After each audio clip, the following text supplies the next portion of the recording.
সম্মানিত দর্শক এবং শ্রোতাবৃন্দ, আমি যশোরী আপনাদের সকলকে জানাই সালামুন আলাইকুম।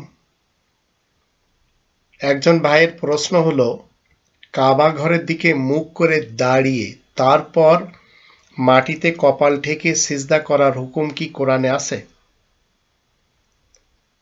এজন্য আসুন আমরা কোরআনের 2 নম্বর সূরা আল বাকারার 149 এবং 150, তারপরে 125 এই 3টি আয়াত দেখে নিই।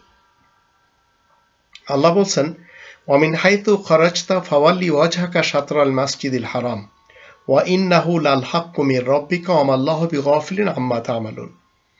যেদিক থেকে তুমি বের হবে তোমার লক্ষ্য যেন মসজিদুল হারামের অংশের দিকে রাখবে, তোমার রবের পক্ষ থেকে এই তো সঠিক নির্দেশ। তো দুনিয়ার যেখানে আমরা থাকি না কেন, আমরা মসজিদুল হারামের অংশ যেগুলি আমাদের দেশে মসজিদ রয়েছে সেই সব অংশের দিকে আমরা লক্ষ্য রাখব, কারণ এই মসজিদগুলি মসজিদুল হারামকে ফলো করে।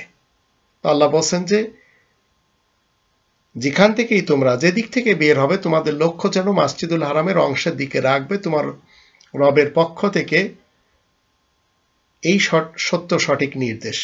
তোমাদের কাজকর্ম সম্পর্কে আল্লাহ মোটেই বেখবর নন।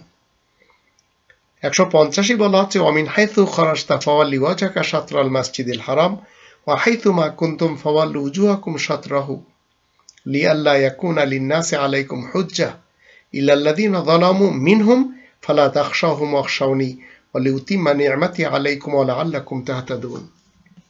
তুমি যেখান থেকে বের হবে তোমার লক্ষ্য যেন পবিত্র মসজিদের অংশের দিকে ফিরিয়ে রাখো, এটি আল্লাহ তাআলার নির্দেশ। তোমরা যেখানেই থাকো না কেন নিজেদের চেহারা সেদিকে ফিরাবে, যেন তোমাদের সাথে লোকদের কোনো তর্কের অবকাশ না থাকে। তবে তাদের মধ্যে যারা অপরাধী জালিম তাদের কথা আলাদা, তাদেরকে তোমরা ভয় করবে না, আমাকে ভয় করে চলো যেন আমার নিয়ামত তোমাদেরকে পরিপূর্ণ দান করতে পারি, তোমরাও যেন সোজা পথে চলতে পারো। তো আপনার আমার দিক মসজিদুল হারাম, আর সকল মসজিদের দিক মসজিদুল হারাম। তো আমরা মসজিদুল হারামের 7 রাতে যে নামাজ পড়তে পারবো 5 ওয়াক্ত, আর মসজিদুল হারামে সেখানে কপাল ঠেকিয়ে, সেখানে রুকু করে, সেখানে কিয়াম করে এবং সেখানে সেজদা করে,